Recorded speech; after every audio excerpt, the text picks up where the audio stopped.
ড্রাইভারকে জিজ্ঞাসা করবেন চালানোর বয়স কত, বলবে 20 বছর 30 বছর। জিজ্ঞাসা করবেন যে লাস্ট 37 দিনে বাংলাদেশে কোন জায়গায় 1 পয়সা তোমাকে চাঁদা দিতে হয়েছে, ওই ট্রাকের ড্রাইভার আপনাকে বলবে যে 1 টাকাও চাঁদা দিতে হয় নাই।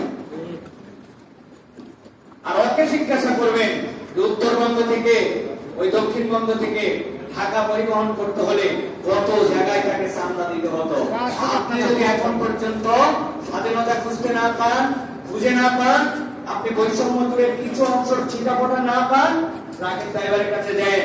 আর যদি মনের মধ্যে মনে হয় যে মানুষ মনে কষ্ট পায় নাই, তাহলে আমি বলবো সিএমএইচে যাবেন, না হলে পঙ্গুতে যাবেন, না হলে চক্ষু বিজ্ঞানী ইনস্টিটিউটে যাবেন। দুইটা ছোট্ট চোখ, সেই চোখ 1 ইঞ্চিও নয়, ওই দুই চোখের মধ্যে 14-28টা গুলি। জিজ্ঞাসা করেছিল পুলিশকে, একটা মানুষ মারতে কয়টা গুলি থাকে, তুমি এত গুলি মারলে যে? সুতরাং এই আমাদের সৌন্দর্য, এই বৈষম্যহীন যে আন্দোলন, এইটাকে ম্রিয়মাণ করে দেওয়ার জন্য একদল তলে তলে মুনাফিকের আচরণ আবার শুরু করেছে। এই সকল মুনাফিকদের থেকে সাবধান থাকতে হবে। রক্তের দাগ শুকানোর আগে যারা আবার এখানে নানান ধরনের কূটকৌশল করে, তাদের থেকে সাবধান আপনাদেরকে থাকতে হবে। মিরপুর অঞ্চলে গার্মেন্টস গুলো অশান্ত করার চেষ্টা হচ্ছে। সেখানে যুবক তারাই বলতেছে গার্মেন্টসে চাকরি করে কি করবেন, রাস্তার মধ্যে কথা বলে কি লাভ, যান গার্মেন্টস এর ভিতরে একটা মেশিন নিয়ে বাড়িতে চলে যান, নিজে নিজে কাজ করে খান। এটা কি গার্মেন্টস এর বিপক্ষে নাকি এটা দেশের বিপক্ষে ষড়যন্ত্র রয়েছে? বুঝেন না? থানায় শয়তানি করতেছে, পুলিশ বসে থাকে, কিন্তু সে জানে লাস্ট 40 দিনে 1 পয়সা হারাম ফুটা পয়সা খেতে পারে নাই। যা বেতনের সমান বাড়ি ভাড়া নিয়ে থাকে, হারামের উপর নির্ভর করে, কিন্তু ডিউটি করে মজা পায় না।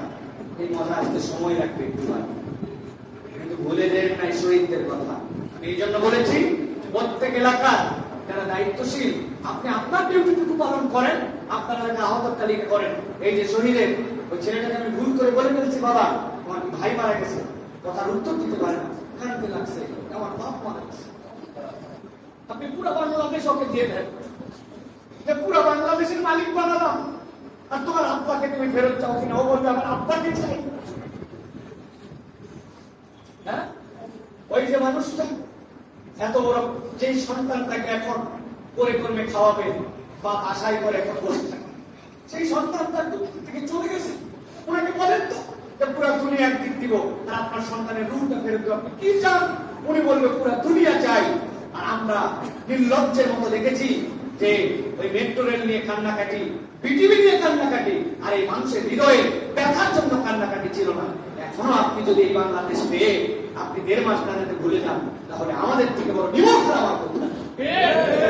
এই জন্য আমরা বলবো, এই এলাকাবাসী যে উদ্যোগ নিয়েছে, যে সহযোগিতা করছে, এটা আইকন পুরা দেশের প্রত্যেকটা মসজিদের ইমাম এবং তাদের উদ্যোগে এলাকায় এই উদ্যোগ যদি নেওয়া হয়, তাহলে আমরা অন্তত বলতে পারবো আমরা টাকা দিয়ে আপনাদেরকে কিছু করতে পারি না, কিন্তু বাবা, ভাই, সন্তান, আমরা তোমাদের এই শাহাদতকে ভুলি না। পারবো না ইনশাআল্লাহ? আমরা সুখে দুঃখে ভালো মন্দতে তাদেরকে আমাদের পাশে রাখবো, পারবো না ইনশাআল্লাহ?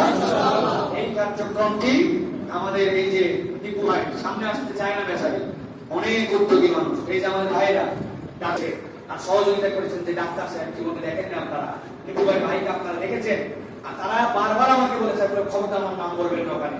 আমরা আল্লাহর জন্য করেছি এটা, এখানে নাম ফুটানোর জন্য, কমিটি হওয়ার জন্য, এলাকার কোন নির্বাচিত হওয়ার জন্য নয়। আমাদের সম্মানিত এখানে কাউন্সিলর সাহেব আমাদের এখানে আছেন, তিনিও সুখে দুঃখে যে কোনো কিছু। আজকে একটা কথা তার অবসরে আলোচনা হয়েছে আমাদের পরিষদে, উনি বলছেন এলাকায় বিভিন্ন জায়গায় মসজিদ কমিটি নিয়ে নানান কাহিনী তৈরি হচ্ছে নতুন করে। উনার রেফারেন্সে একজন বলছে, আমাদের কাউন্সিলর বলছে মুসল্লি যাদেরকে পছন্দ করবে, এলাকার সবচেয়ে ভালো মানুষ, যে কোন দল মত এগুলো দেখার সময় নাই।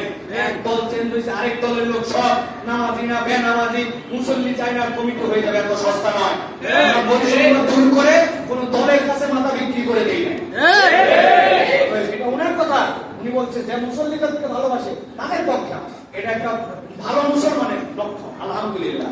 সুতরাং আমি আর কথা বেরাবো না, আমাদের নামাজ অনুষ্ঠিত হবে। আমি আমাদের কর্তৃপক্ষ, আমাদের সম্মানিত খতিব মসজিদ কর্তৃপক্ষ সকলের প্রতি কৃতজ্ঞতা জানাচ্ছি আর একটা দোয়া চাচ্ছি, যারা এই কাজগুলি করেছেন তাদের জন্য আপনারা দোয়া করবেন। কিনারা দেশের কোনো কিছু ফায়দা হাসিলের ব্যক্তিগত উদ্দেশ্য নয়, আল্লাহর জন্য তারা উদ্যোগ নিয়েছেন। আজকে আমি এই পর্যন্ত শেষ করলাম। আল্লাহ যদি চায় আবার আপনাদের সাথে দেখা হবে। আসসালামু আলাইকুম ওয়া রাহমাতুল্লাহি ওয়া বারাকাতুহু। আমাদের দুই নম্বরেরই আমাদের জানালে এখানে রাসেল মুসলমান এখানে হয়েছে আর কি। সবাই তাদের জন্য সবাইকে ব্যস্ত মসজিদ করতো না আমি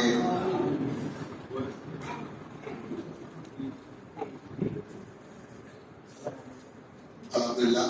এরপরে শহীদ মোহাম্মদ লিটন হাসান আলু, পিতা মোহাম্মদ হাফিজুর রহমান, তার পক্ষে তার ভাই।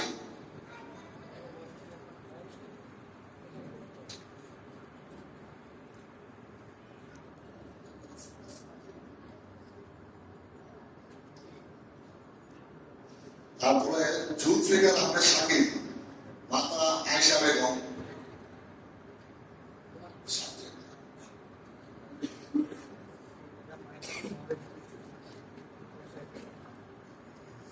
এরপরে শহীদ মোহাম্মদ দেওয়ার হোসেন, পিতা মোহাম্মদ সুলতান আলীর ছোট বাচ্চাটা ক্লাস সবার সন্তান 13 বছর বয়স। ওর মা আমার বাসায় আছে, তাদের কোনো লোক নাই, একদম খুব এটিম।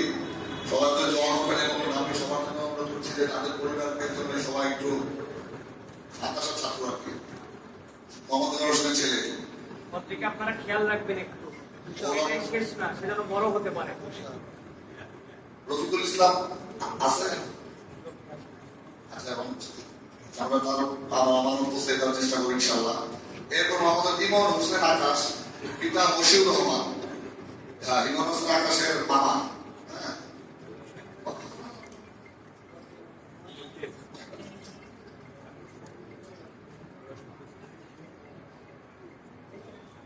আলহামদুলিল্লাহ। এরপর হলো আসিফুর রহমান, পিতা আফতাব হোসেন, পিতা আসিফুর রহমান।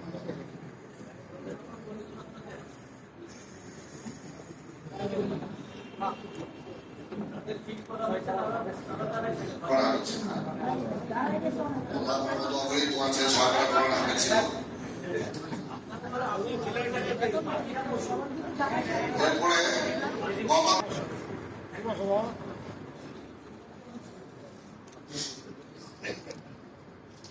আজকে সর্বশেষ শহীদ মোহাম্মদ আসিফ মিয়া, পিতা আমজাদ হোসেন, অনুপস্থিত উনি আমার কাছে আসছিল, উনি বিশেষ কাজে চলে গেছে, তার আমারও তোমার কোথায় দেবো।